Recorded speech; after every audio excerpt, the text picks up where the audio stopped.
मुझे याद है कि शायद यही इन्हीं बड़े पेड़ों के नीचे मेरे ख्याल से 10-15 साल पहले मेरी यहाँ सभा हुई थी। उस समय राजीव जवान थे, ब्लॉक अध्यक्ष थे हमारे, और यहाँ हमने सभा की थी। उस समय हम खूब मजबूती से 20 साल पहले शायद 99 का चुनाव लड़ रहे थे और मजबूती से लड़ रहे थे। पूरा शासन प्रशासन हम पे टूट पड़ा था।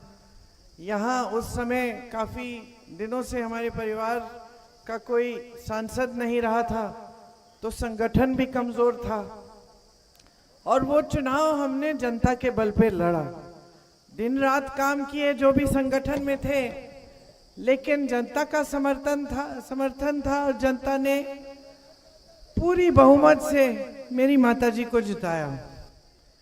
मेरी माताजी का क्या प्रयास रहा जब से आपकी सांसद बनी? उनका ये प्रयास था बहनों कि जो काम पिताजी ने शुरू किया वो उस काम को पूरा करें। जो सपने थे पिताजी के अमेठी के लिए कि किस तरह से यहाँ विकास लाना है, बड़े बड़े उद्योग जो उन्होंने शुरू किए, जो सड़कें बनवाई, जो तमाम काम किया, आवास बनवाए, पानी पहुँचाया, बिजली पहुँचाई गाँव में। हम शुरू में आते थे, सारी ज़मीन ऊसड़ होती थी, सारी सफ़ेद दिखती थी। मैं बचपन में जब आती थी मैंने कभी सफ़ेद ज़मीन ऐसी देखी नहीं थी। पिताजी से पूछती थी कि ये ज़मीन सफ़ेद कैसी है, तो बताते थे इसमें नमक बहुत है, ये ऊसड़ ज़मीन है, इसकी उपजाऊ ज़मीन नहीं है। आज मैं आती हूँ, हर जगह हरियाली दिखती है। ये अपने आप नहीं हुआ, ये मेरे पिताजी का काम था। पिताजी ने यहाँ पे पूरी योजना बनवाई, यहाँ की सारी जो ऊसड़ ज़मीन है उसको उपजाऊ बनाने के लिए। आज ढूंढने निकलो तो नहीं मिलेगी ऊसड़ ज़मीन। तो जो पिताजी ने इतने सारे काम इतनी श्रद्धा से किए थे, माताजी को भी लगा कि इनको पूरा करना है। उस समय जब पहले चुनाव का संचालन करने आए तो यहाँ कैप्टन सतीश शर्मा भी सांसद होते थे, आपको याद होगा। उन्होंने हमें कहा कि मैं आपको किशोरी लाल शर्मा दे रहा हूं, आप याद रखना मेरी बातें, ये वफादार रहेंगे उम्र भर और ये आपके लिए निष्ठा से काम करेंगे। तो क्या हुआ कि 99 से लेकर जब तक मेरे बड़े भाई राहुल भैया आपके सांसद रहे, जितने भी आपके कष्ट थे, पानी का नल चाहिए, कहीं पे बिजली नहीं आ रही है, कहीं सड़क की मरम्मत करनी है, किसी को कोई और मुसीबत है, इलाज कराना है, वो सारे काम जब आपने दरख्वास्त हमको दिए, वो सारे दरख्वास्त हमने इनको पकड़ाए और इन्होंने फिर लोगों को भेजा, आपके घरों में भेजा। सारी जितनी भी कार्रवाई करनी पड़ती थी उस आपकी समस्या को हल करने के लिए, वो सारे काम किशोरी लाल शर्मा ने हमारे प्रतिनिधि होते हुए किए। तो वो आपके क्षेत्र का गांव-गांव जानते हैं।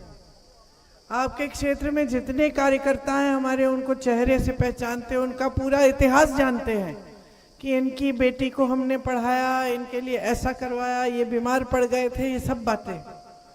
और जनता को भी अच्छी तरह जानते हैं और मुख्य तौर पर ये जानते हैं कि यहाँ की ज़रूरतें क्या हैं। आपके बीच घुल मिलकर 40 साल इन्होंने बिताए हैं। तो एक ऐसा सांसद अगर आपको मिल जाए जो आपके बीच एक साधारण व्यक्ति बनकर आपके बीच आए, आपकी समस्याओं को समझे, आपके हर कष्ट को दूर करने की कोशिश करे, तो इससे अच्छा क्या हो सकता है। आपने यहाँ पे मेरे परिवार के साथ एक रिश्ता बनाया। क्या था वो रिश्ता? प्रेम और श्रद्धा का रिश्ता था। पिताजी नहीं रहे, फिर भी माताजी ने उस रिश्ते को निभाया। यहाँ बड़े बड़े उद्योग लगवाए, बहुत काम कराए, वो तो आप ही खुद जानते हैं। माताजी के बाद भाई आए, भाई ने भी बड़ी कोशिशें की। यहाँ पे फूड पार्क खोलने जा रहे थे, भाजपा ने बंद करा दिया है, लेकिन अगर वो फूड पार्क खुल जाता उस समय, तो आज किसान इस संकट में नहीं होता जो आज है।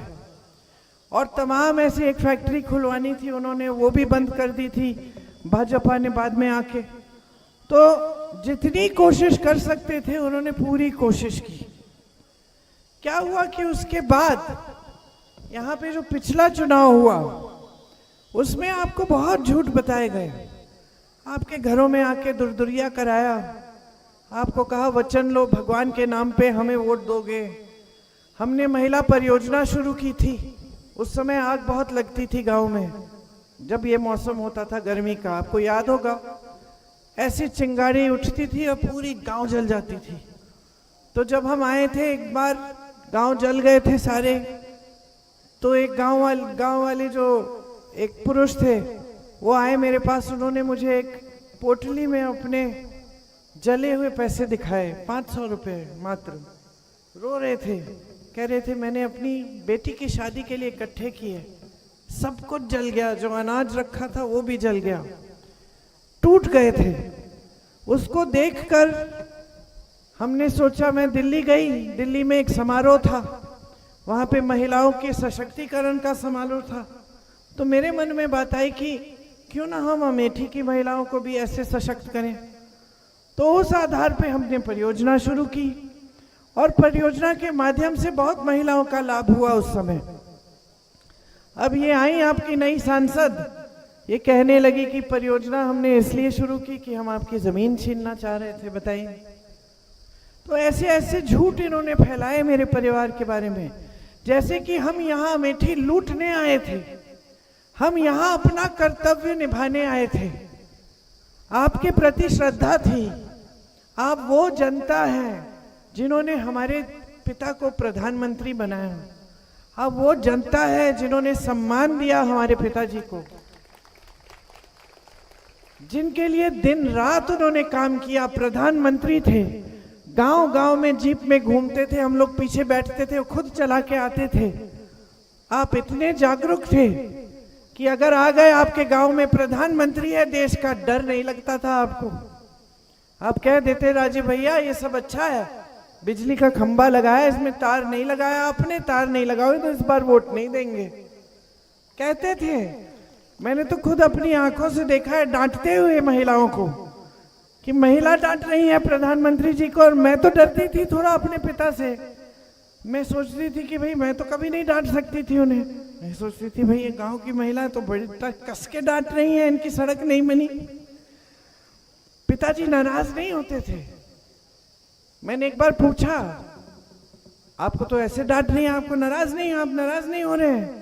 कहते बिल्कुल नहीं, ये तो इनकी जागरूकता है, इनका कर्तव्य है, मैं तो सेवक हूं, मैं यहाँ आके काम करता हूं, ये मेरा कर्तव्य है, मैं किसी पे एहसान तो नहीं कर रहा हूं, जो कर रहा हूं ये इनके अधिकार हैं। अच्छा है हमें डांटते हैं ताकि हम भी जागरूक रहते हैं, हम भी जवाब दे रहते हैं। ये पिताजी के लफ्ज थे।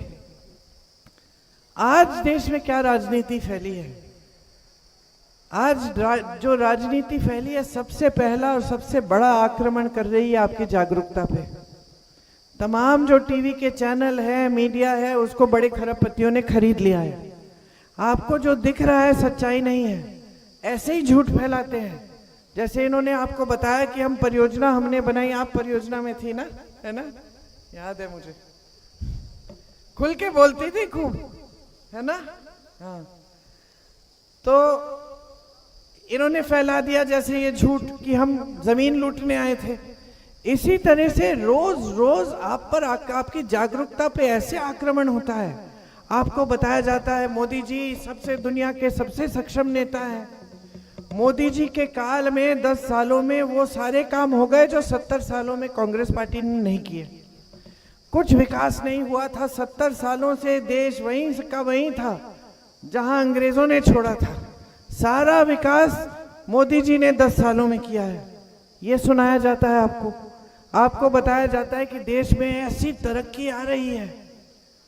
लेकिन एक दूसरी सच्चाई भी है, एक सच्चाई जो आप जी रहे हैं, जो 10 सालों से इतनी बेरोजगारी हो गई है देश में, 45 सालों में इतनी ज्यादा बेरोजगारी नहीं हुई। 70 करोड़ बेरोजगार युवा हैं। आप मुझे बताओ कौन परेशान नहीं है? मेरी बहनें दुकान जाती हो, सारा सामान खरीद के आ जाती हो। मान लो 5 सोच के जाती हो कि मुझे 5 सामान खरीदने हैं, ये सच है कि नहीं कि 3 तो छोड़ के आ जाती हो, है कि नहीं? सोचती हो कि चलो बाद में ले लेंगे, अभी जो जरूरी है वही लेंगे। गैस का सिलेंडर 1200 रुपए का हो गया। यही लोग, यही आपकी सांसद जब 400 रुपए का सिलेंडर हुआ, दिल्ली में सिलेंडर पे बैठ के मीडिया को बोली कि हम हड़ताल करेंगे, ये करेंगे, वो करेंगे, ऐसे कैसे हो गया, 1200 का हो गया। चुप। कौन खरीद रहा है ये सिलेंडर 1200 का? ये तो नहीं खरीद रही, आपको खरीदना पड़ता है, नहीं तो गैस नहीं है। आपको सिलेंडर दिया इन्होंने एक पहले शुरू में कि देखो बड़ी योजना आई है, मुफ्त में सिलेंडर, बाद में भरना ही मुश्किल हो गया, भरवा नहीं पाई आप। महिलाओं की सशक्तिकरण की बात करते हैं, महिला पर अत्याचार होता है, जिसने अत्याचार की उसकी रक्षा हो रही है। यहां उन्नाव में नहीं हुआ था, आपने सुना होगा, एक महिला थी, नौजवान थी, उसके साथ अत्याचार हुआ, इन्होंने अत्याचारियों को बचाया।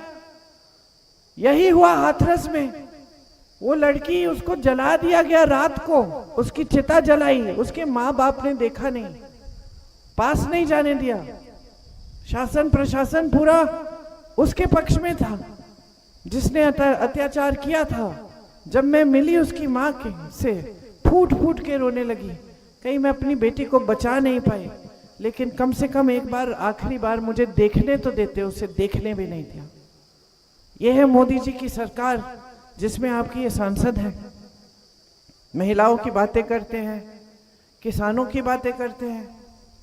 किसान कितना परेशान है, आज हर सामान पर जीएसटी दे रहा है, हर सामान पर टैक्स है, खेती का हर सामान महंगा हो गया है, खेती से कमाई नहीं हो रही है। यहाँ आवारा पशु ऐसे घूम रहा है, आपको रात रात में खेती में जाना पड़ता है।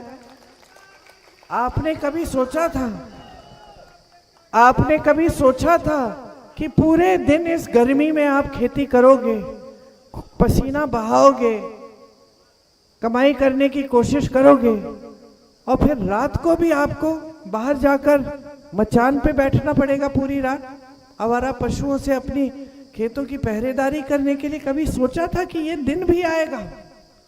लेकिन ये दिन आ गया है और सालों से है, और इस समस्या को हल करने के लिए किसी ने कुछ कहा नहीं, किया नहीं, कोई सुनवाई नहीं है आपकी। आज खेती से कौन किसान कमा रहा है, किसकी आमदनी बन रही है? नौजवान बेरोजगार खड़े हैं, इनके लिए कोई स्कीम योजना नहीं है। 30 लाख पद खाली पड़े हुए केंद्र में। सरकार की अगर नीयत सही होती है तो नीतियां भी सही होती हैं।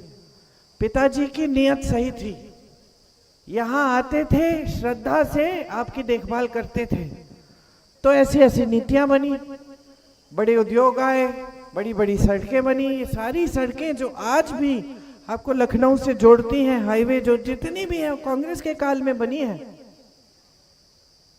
छत्तीसगढ़ में कांग्रेस की सरकार थी, ये आवारा पशु की समस्या थी। क्या किया? मुख्यमंत्री जी ने एक योजना बनाई गौशालाओं को मजबूत करने की। गौशालाओं को इतना मजबूत किया कि महिलाओं को रोजगार दे दिया, उसमें सारी सुविधाएं, पानी, चारा, छत, छप्पर, सब कुछ। आज आपने यहाँ की गौशालाएं देखी है क्या स्थिति है? ये लोग कहते हैं कि धार्मिक हैं, गौ माता को पूजते हैं, और गौ माता धूप में बगैर चारे के, बगैर पानी की पड़ी है, कुत्ते खा रहे हैं उनके घाव। मैंने देखा है, मैं गई थी गौशालाओं में 2 साल पहले देखने के लिए। वहां पे क्या किया हमने, छत्तीसगढ़ की सरकार हमारी थी, गौशालाओं को मजबूत किया, उसमें बहनों को रोजगार दे दिया। गोबर खरीदने लगी सरकार कि हम आपसे गोबर खरीदेंगे। जब जनता ने सुना कि भाई गोबर खरीदी जाएगी, तो जानवरों को रखना शुरू किया, क्योंकि उससे आमदनी बन रही थी। और गौशालाओं में वैसे भी जानवर उन्होंने सारे रखे अच्छी तरह से। जो दूध मिल रहा था उसको गांव में पहुंचाया, उसमें से दही जो भी बनता है उसकी पैकेजिंग, मिठाई, खोया, उसकी पैकेजिंग कराई ताकि बिके। महिलाओं को ऐसे रोजगार भी मिल गया। जो गोबर खरीद रही थी सरकार, उसमें से गोबर गैस बनवा के आपके गांव में पहुंचाया, समस्या हल हो गई। इस तरह से जूझ रही थी जनता, साल भर के अंदर समस्या हल हो गई, क्योंकि सरकार की नियत सही थी। ये नियत थी कि आपकी बड़ी समस्या है, उसको हल करना है। आज मोदी जी की नियत क्या है, आपकी सांसद की नियत क्या है, आप समझ लीजिए। यहां आई क्यों, अमेठी क्यों आई? कोई पुराना रिश्ता था, अमेठी की जनता से कोई प्रेम था, लगाव था? क्या ये सोच के आए कि भाई यहाँ अमेठी में बहुत पिछड़ापन है, उसको दूर करना है, या यहाँ की बहनें बहुत संकट में हैं, उन्हें मदद करनी है? नहीं, वो तो एक ही मकसद से आई थी कि राहुल गांधी के खिलाफ चुनाव लड़ना है, चीखना चिल्लाना है, उनके बारे में झूठ फैलाने हैं, ताकि पूरा देश देखे और जोर से चीखो। पूरा देश, पूरी देश की मीडिया आके आपकी रोज रोज दिखाएंगे टीवी पे, राहुल गांधी के खिलाफ लड़ना है, राहुल गांधी को हराना है। बस यही मकसद था और कोई मकसद ही नहीं था। आ गई, जीत गई चुनाव, और आप भुगत रहे हो। आपके लिए एक काम सुना दें, एक काम सुना दें जो किया है। एक बार मंच पे आकर ये कह दें, हमें गाली देने के बजाय यही कह दें कि भाई हमने इतने रोजगार दिए, हमने ये पाठशालाएं खोली, हमने ये सड़कें बनाई, हमने ये सुविधा दी आपको स्वास्थ्य के लिए। एक बार बोल दें। मंच पे आती हैं, बस शुरू हो जाती हैं हमें गाली देना, हमारे परिवार को, राजीव जी जैसे शहीद को देशद्रोही कहना, ये कहना कि हम लूटने आए थे, चोरी करने आए थे। अब मोदी जी तो उनसे भी बढ़कर, मोदी जी चुनाव के समय आ रहे हैं आपके सामने, 10 सालों से देश के प्रधानमंत्री रहे हैं, सबसे बड़ा पद संभाला है देश में। क्या कहते हैं कि सावधान हो जाओ, कांग्रेस पार्टी एक्सरा की मशीन लेके आपके गांव में आएगी और आपके गहने और आपके मंगलसूत्र चुरा लेगी, और चुरा के किसी दूसरे समुदाय को दे देगी। एक सभा में तो मैं चौंक गई, मैंने यू टीवी किया कि मेरे से गलती तो नहीं होगी, ये प्रधानमंत्री ही बोल रहे हैं, किसी ने कोई वीडियो तो नहीं बता दिया गलत छलत। कह रहे हैं सभा में, बहनों और भाइयों ध्यान रखो, अगर 2 घर हैं तो कांग्रेस पार्टी 1 घर ले लेगी, अगर 2 गाड़ियां हैं तो कांग्रेस पार्टी 1 गाड़ी ले लेगी, और कह रहे हैं अगर 2 भैंस है तो कांग्रेस पार्टी 1 भैंस ले लेगी आपकी। यह है देश के प्रधानमंत्री, दुनिया के सबसे सक्षम नेता। अरे देश के बड़े प्रधानमंत्री देखे हैं अमेठी और रायबरेली की जनता ने, बड़े प्रधानमंत्री देखे हैं। इंदिरा जी आती थी, अपने काम गिनवाती थी, रायबरेली आती थी, कहती थी मैंने ITI लगवाया है, मैंने ये काम किया है, रोजगार दिलवाया, आपके मकान बनाया, आपको पानी दिलवाया है। राजीव जी आते थे, कहते थे BHEL खुलवाया, HAL खुलवाया, हवाई अड्डा बनाएंगे, यहाँ पे बड़े बड़े उद्योग बनाएंगे जिससे आपको रोजगार मिलेगा। वो भी प्रधानमंत्री थे, उन्होंने कभी ऐसी फिजूल की बातें नहीं की कि आपका धर्म संकट में है, सावधान हो जाओ, कोई राजनीतिक दल आकर आपकी भैंस चुराने वाला है। ये मजाक बन रहा है आपका। ये पूरी जितनी भी इनकी नीतियां हैं बड़े बड़े खरबपतियों के लिए हैं। यहाँ सरकारी कर्मचारी खड़े, पुलिस वाले, इनसे पूछिए पुराना पेंशन मिलता है इनको? नहीं मिलता। क्यों नहीं? क्यों नहीं? कहते हैं देश में पैसे नहीं है। किसान को जब कर्ज माफ करना होता है कांग्रेस करती है, वो कहते हैं कि देश में पैसे नहीं है, ये कांग्रेस वाले झूठे हैं। और जब बड़े खरबपतियों का 16 लाख करोड़ रुपए माफ करना है तो देश में अचानक पैसे मिल गए आपको, तो अर्थव्यवस्था को कुछ नहीं हुआ। जिसके पास पहले से हजारों करोड़ों लाखों रुपए हैं उसके कर्ज माफ कर रहे हो किसके पैसों से? मोदी जी जेब से निकाल के दे रहे हैं, देश और जनता के पैसों से। इंदिरा जी ने बैंक का राष्ट्रीयकरण किया, निजी होते थे। क्यों किया? ताकि देश के गरीब जनता जो है सरकारी बैंकों में पैसे रख पाए और वो बैंक सरकारी थे, मतलब सरकार के पैसे हो जाते हैं, जनता के पैसे, आपके पैसे। आज वही सरकारी बैंक अडानी जी, अंबानी जी के बड़े बड़े कर्ज माफ कर रहे हैं, और एक किसान उत्तर प्रदेश में 1 लाख रुपए नहीं लौटा पा रहा, कर्ज के लिए आत्महत्या कर रहा है। बेटी की शादी करनी है, कर्ज ले रहा है, बच्चे को पढ़ाना है, कर्ज उठा रहा है।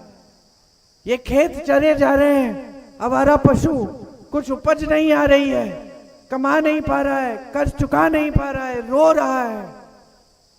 आज देश का किसान गरीबी की दलदल में फंसा हुआ है, और इस सरकार की एक ऐसी नीति नहीं है जो आपकी सहायता के लिए है। आप अपने बेटों को बड़ा करके सरहद पे भेजते हो। जवान क्या होते हैं? सब किसान के बेटे हैं। सरकार क्या करती है? अग्निवीर स्कीम लाती है। अग्निवीर में क्या है ये स्कीम? 4-5 साल नौकरी करो सेना में, घर आ जाओ फिर से बेरोजगार। अगर शहीद हो जाओ और अग्निवीर हो तो तुम्हें शहीद का दर्जा नहीं मिलेगा, अफसर को मिलेगा, क्योंकि वो बड़े परिवार से आता है, उसकी अलग पढ़ाई लिखाई होती है। लेकिन गरीब का बेटा है, शहीद हो रहा है, उसको नहीं मिलेगा शहीद का दर्जा। जो अफसर है उसके परिवार को आप सब कुछ देंगे, शहीद का जो पेंशन होता है, अग्निवीर को नहीं देंगे। आज बच्चे मुझे मिलते हैं जो दौड़ लगा रहे थे, 4-5 बजे सुबह परिश्रम कर रहे थे सेना में भर्ती होने के लिए, इम्तिहान भी पास कर दिया, रो के मुझे कहते हैं दीदी नहीं जाना, नहीं जाना। हमारे पिताजी कह रहे कि तुमने कर लिया, जो भी परिश्रम करना था हो गया, तुम्हारा नाम उसमें आ गया है सूची में, मत जाओ। 4 साल के लिए चले जाओगे, कुछ हो जाएगा तो भी हमें कुछ नहीं, हमें राहत नहीं मिलेगी, सहायता नहीं मिलेगी, और फिर वापस आके क्या करोगे? फिर से नौकरी ढूंढोगे। रो रही है जनता। और मोदी जी दिख रहे हैं बड़े बड़े मंचों पे, गाजा बाजा ताम झाम, साफ सुथरे कुर्ते, एक यहाँ इधर कुछ नहीं, सारे साफ सुथरे ऐसे चमक रहे हैं। बहनों पता नहीं क्या लगाते होंगे चमकने के लिए, हमें भी बता दे, हम भी चमके। वहां मेरे पिताजी आते थे प्रचार के बाद, मुझे रोना आता था, मैं सच बोल रही हूँ, रोना आता था। यहां से यहां तक यूं ऐसे लोग पकड़ते थे उन्हें, निशान होते थे, घाव होते थे, थके हुए लगते थे, कुर्ता भी मैल से भरा हुआ। आपने देखा है, आप, मैं जानती हूं आप बुजुर्ग हैं, आपने देखा है। खुद घूमते थे, रात को गाड़ी में सोते थे, घर आते थे, नहा धो के निकल जाते थे 2 घंटे में। और आज आपके प्रधानमंत्री, वाह वाह वाह।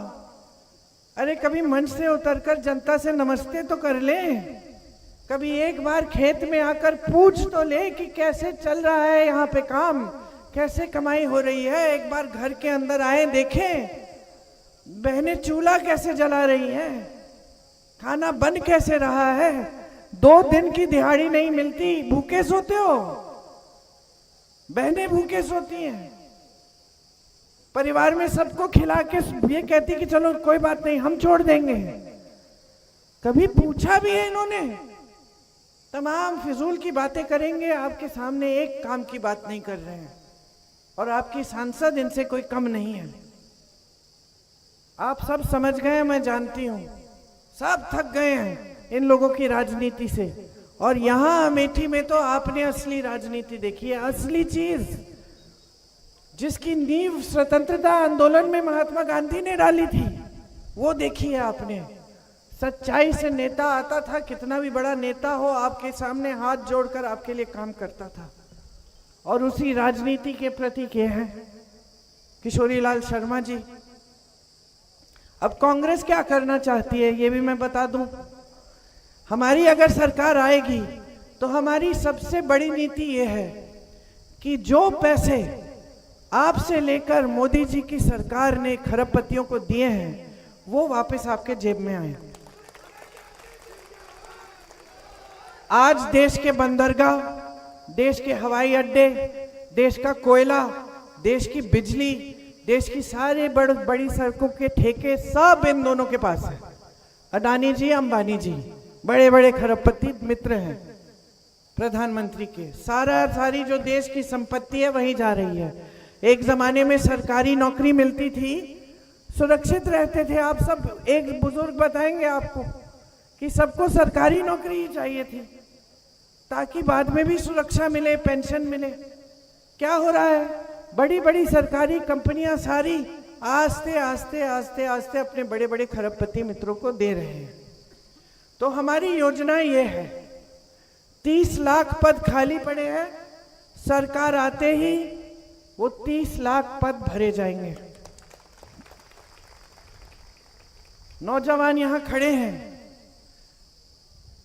आपके लिए अगर आप स्नातक पास होंगे, आपके लिए एक योजना लाएंगे कि आपकी पहली नौकरी पक्की, आपका अधिकार होगा। आप जानती हैं कि ये जो भोजन का अधिकार है ये सोनिया जी लाई। आपको 5 किलो राशन मिलता है ना, मोदी जी तो पूरे देश भर में कहते हैं जैसे सबसे बड़ा एहसान कर लिया आप पे। एहसान नहीं है बहने, आपका अधिकार है। मोदी जी की सरकार मजबूर थी कि आपको राशन दे, वो उन्होंने फोटो चिपका दी उस पे अपनी, लेकिन वो योजना कांग्रेस पार्टी लाई। कांग्रेस पार्टी ने कानूनी अधिकार बनाया कि इस देश के गरीब को अधिकार है भोजन का, इसीलिए जो भी सरकार हमारे बाद आई उसको ये देना पड़ा। अब हम चाहते हैं कि एक और अधिकार बने, पहली पक्की नौकरी का अधिकार, कि जितनी भी बड़ी बड़ी सरकारी कंपनियों में अप्रेंटिसशिप मिले आपको। अप्रेंटिसशिप मतलब आपको सिखाया जाए, आपका हुनर बढ़ाया जाए उन कंपनियों में आपको लगाकर, और इससे आपको सालाना न्यूनतम 1 लाख रुपए मिलेंगे। समझ रहे हैं कि जो नौजवान है वो पढ़ता लिखता है, आजकल नौकरी नहीं मिलती, माता पिता मेहनत करते हैं पढ़ाने के लिए, कर्ज ले लेते हैं, क्या क्या नहीं करते कि बच्चा शिक्षित हो जाए, लेकिन बच्चे को नौकरी नहीं मिलती। अब हम कह रहे हैं कि ये नौकरी, जो पहली नौकरी है पढ़े लिखे गरीब व्यक्ति की, वो उसका अधिकार बन जाएगा कानूनी, सरकार को देनी पड़ेगी, ये कह रहे हैं हम। इसके अलावा आपके लिए 5,000 करोड़ का फंड बनेगा कि जो नौजवान अपनी कंपनी शुरू करना चाहे या छोटा कारोबार, उसके लिए पैसों की सुविधा होगी। ठीक है। महिलाओं के लिए, आपके जो गरीब परिवार है, जो सबसे बड़ी महिला है, उसके खाते में हर महीने 8,500 रुपए डाले जाएंगे। हर महीने डाले जाएंगे। इसका मतलब है कि 1 साल में आपको 1 लाख रुपए मिलेंगे। राहुल भैया कहते हैं कि अगर नरेंद्र मोदी जी इस देश में 22 लोगों को खरबपति बना सकता है, तो हमारी सरकार आएगी तो हम करोड़ों लोगों को लखपति बनाएंगे। महिलाओं को 1 लाख सालाना, नौजवानों को 1 लाख सालाना, किसान भाइयों आपके कर्ज माफ किए जाएंगे, उसके लिए स्थायी आयोग बनेगा। आज आप हर खेती के सामान पे जीएसटी दे रहे हैं, वो जीएसटी हटा देंगे हम खेती के सामानों से, आपके लिए सस्ता हो जाएगा खेती का सामान। जब आपको आज भुगतान नहीं मिलता, आपका नुकसान होता है तो आपको भुगतान समय पे नहीं मिलता, और मिलता है तो कम मिलता है। हम कह रहे हैं कि पूरा भुगतान मिलेगा 30 दिन के अंदर अंदर। जो पेपर लीक हो रहे नौजवानों के, उसके खिलाफ हम एक सख्त कानून लाएंगे कि किसी ने पेपर लीक किया तो उस पर सख्त दंड होगी, सख्त कार्रवाई होगी। महिलाओं के लिए जो आंगनवाड़ी आशा बहुएं हैं और जो मिड डे मील में महिलाएं काम करती हैं, आपका जो मानदेय है वो बढ़ाया नहीं गया है, हम उस मानदेय को दुगना करेंगे। 25 लाख का स्वास्थ्य बीमा लाएंगे। 25 लाख का स्वास्थ्य बीमा कांग्रेस पार्टी ने राजस्थान में लागू किया। इसका मतलब है कि जो इलाज है 25 लाख रुपए तक मुफ्त मिलेगा। मतलब कि मैंने ऐसे में लोगों से मिली हूं राजस्थान में जिनका हार्ट का ऑपरेशन हो गया, 1 पैसा नहीं दिया। बड़े बड़े ऑपरेशन हुए, ट्यूमर निकाले, एक पैसा नहीं दिया। ये क्या काम है? ये आपकी जो संपत्ति है उसको सही जगह डालने की का काम है। ये कांग्रेस पार्टी आज भी कर रही है, हर प्रदेश में कर रही है। जहां जहां हमारी सरकार है वहां महिलाओं के खाते में आज पैसे आ रहे हैं। महिलाएं बस की यात्रा मुफ्त कर रही हैं, तीर्थ यात्रा जा रही हैं, अपने रिश्तेदारों से मिलने जा रही हैं, एक पैसा नहीं देना पड़ता। छत्तीसगढ़ में किसानों का कर्ज माफ किया। मैंने आपको पहले बताया कि आवारा पशु की समस्या कैसे हल की। नौजवान बेरोजगार है देश में, हम करके दिखाएंगे, क्योंकि हमने काम करके दिखाया है। इसका प्रमाण जहां जहां कांग्रेस की सरकार है वहां आपको दिख जाएगा, किसी से भी पूछ लीजिए। यहाँ एक संविदा कर्मी है प्रमोद तिवारी जी, उनको नौकरी से निकलवाया गया। उनके पिताजी बीमार हैं, घर पे हालत खराब है।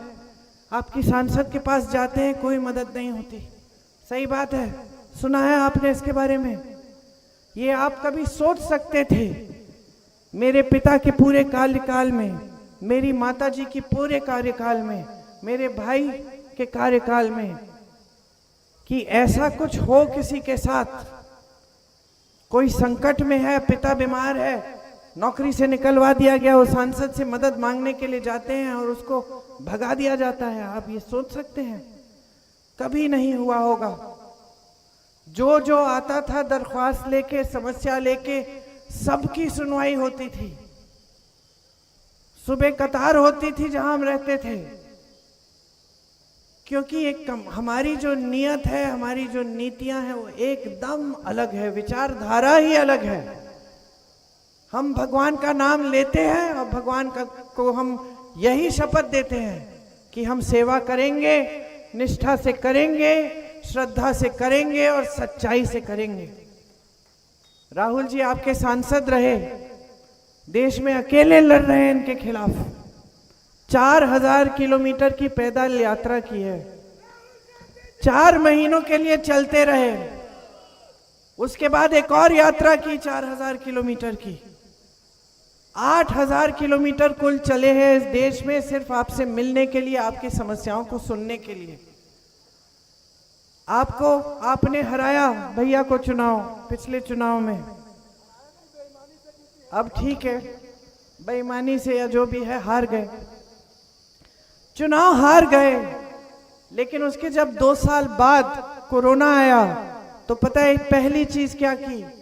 मुझे फोन किया, प्रियंका पता करो अमेठी के कितने लोग कहां कहां फंसे हैं लॉकडाउन में, उनको घर लाओ। हम लोग, ये कहां है संदीप सिंह? दिख नहीं रहा है संदीप सिंह। मैं, किशोरी भाई साहब 16 घंटे फोन पे रहते थे। गुजरात से फोन आता था, दीदी हम फंस गए हैं, हम मर जाएंगे, हमारे पास खाने को नहीं है। बिहार से, हैदराबाद से, मुंबई से, अमेठी के नौजवान जो पलायन करके गए थे नौकरी करने के लिए, फंसे हुए थे। मोदी जी ने कहा एक दिन में सब कुछ बंद, लॉकडाउन। कुछ नहीं सोचा कि लाखों लोग पलायन करके आते हैं, घर कैसे पहुंचेंगे। लोग पैदल चलने लगे। हम उनको ढूंढ ढूंढ कर, जहां जहां से हमने हेल्पलाइन खोली, जहां जहां से फोन आए, वहां हमने इंतजाम किया कि उनको राशन मिले, तेल मिले, वो उनका गुजारा हो जाए और फिर उनके लिए वापस आने का साधन मिले। और ये राहुल जी ने तब किया जब आपके सांसद नहीं रहे, जब आपने चुनाव हराया, क्योंकि उनका रिश्ता आपके साथ राजनीतिक रिश्ता नहीं था, प्रेम का रिश्ता था। सचमुच आपकी भलाई चाहते थे, आपको आगे बढ़ाना चाहते थे। पिताजी के जो सपने थे अमेठी के लिए, उनको साकार करना चाहते थे। आज मौका है। किशोरीलाल शर्मा जी परिवार के सदस्य समान हैं, समझते हैं हमारी राजनीति सभ्यता क्या है, राजनीतिक सभ्यता। समझते हैं कि हमारे लिए जनता सर्वोपरि है। आपके लिए निष्ठा से काम करेंगे, आपकी सारी समस्याओं को हल करने का काम करेंगे। आपके बीच, आपकी तरह आपके साथ समझ के आपकी ही समस्याओं को सुलझाने के लिए आपके साथ काम करेंगे। ये मेरा आश्वासन है और मेरी उम्मीद है कि आप किशोरी जी को भारी से भारी बहुमत से जिताएंगे। इस पूरे देश में संदेश भेजिए कि हमें ऐसे नाटक नौटंकी वाली राजनीति नहीं चाहिए, हमें झूठों की राजनीति नहीं चाहिए, हमें चीखते चिल्लाते हुए नेता नहीं चाहिए जो आकर मंच पे हमें अपनी मुसीबतें गिना दे। हमें एक नेता चाहिए जिसके पास हम जा पाएं, जहां हमारी सुनवाई हो, जहां हमारी मुसीबतों का हल हो। तो आप सबको बहुत बहुत धन्यवाद। शायद काफ़ी लंबी बात मैंने बोल दी, आशा है आप ध्यान में रखेंगे। और 20 तारीख को कहाँ है, कहाँ है शाबाजी, किधर है?